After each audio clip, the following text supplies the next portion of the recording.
Hey guys, this is Andy, and today we're going to review some of the games from the lab. What I've done is I've broken down those different experiences into separate videos, so I'll link those all in the description below, the other ones, not just this one, but you'll have links to the other ones. We're going to see things like the lab's longbow, slingshot, Xortex, and just some regular or general walking around in the lab and playing with some of the things that are available on the table and all around you in the lab. So let's take a look.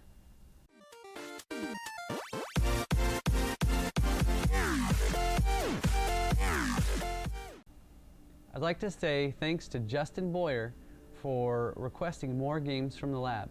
I hope you like these. We're going to take a look at Xortex. That's a game where you actually go inside an arcade game, like an old school arcade game, and you get to hold a drone in one of your hands, and then your controller becomes the drone, so you can move your hand side to side, up and down, and even upside down, and the drone will follow those movements.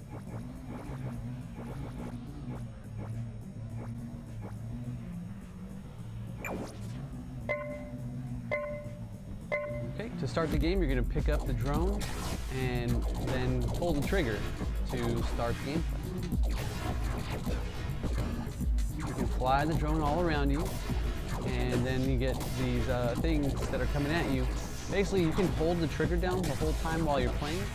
It won't start firing until you are focused or aiming at one of the targets. So you don't have to keep pressing the trigger a bunch of times.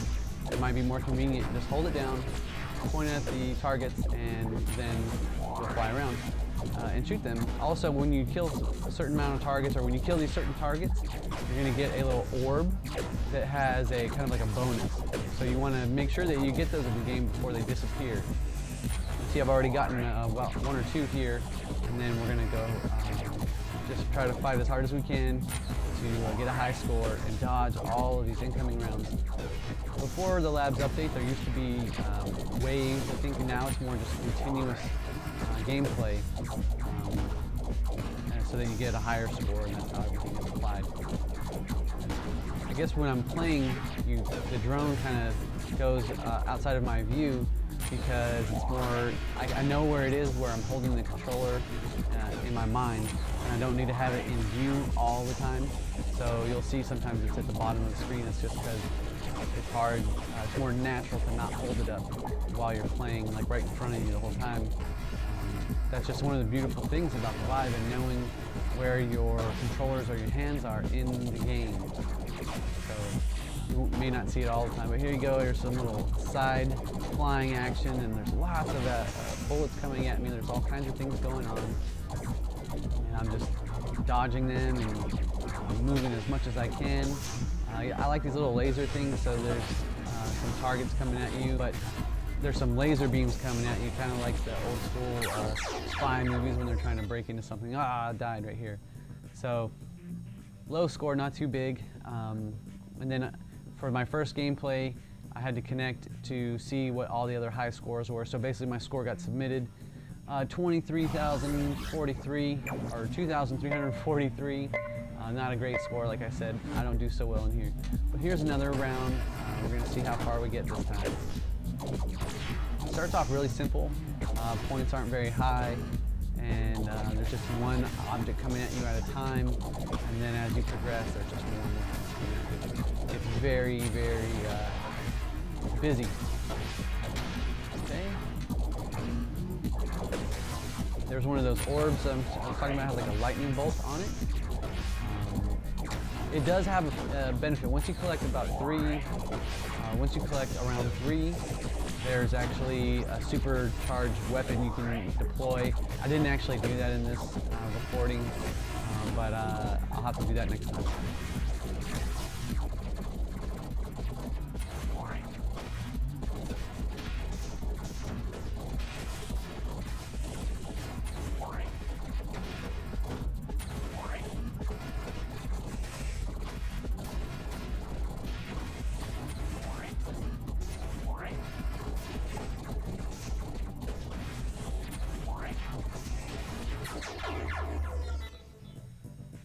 Okay, so that game's over. I knew it wasn't a very high score, so I just went ahead and skipped.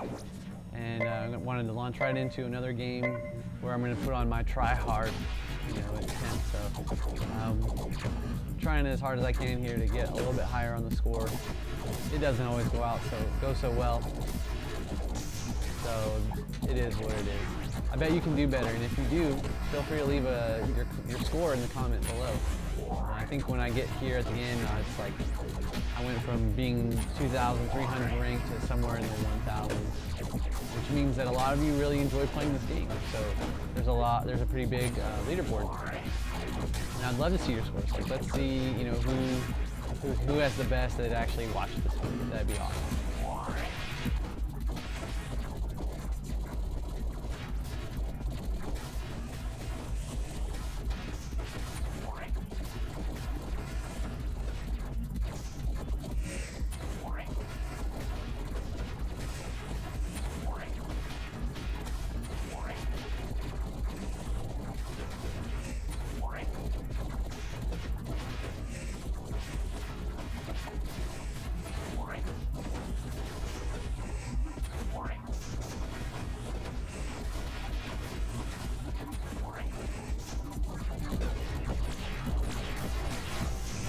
Like the end is near. Oh, there it is. So this was probably it was my new record, and like I said, I moved to 1,110 on the leaderboard. Okay, it's a lot of fun. Like I said, Xortex is a really cool, I guess, old school arcade game revived with the Vive, for the Vive, thanks to Valve and the Lab. If you again have some gameplay you'd like to share, we'd love to see it, or at least just send us your high score in the comments below. Thanks for watching, and stay tuned for the next ones. Jump down to the description and look at what other games I've covered from the lab.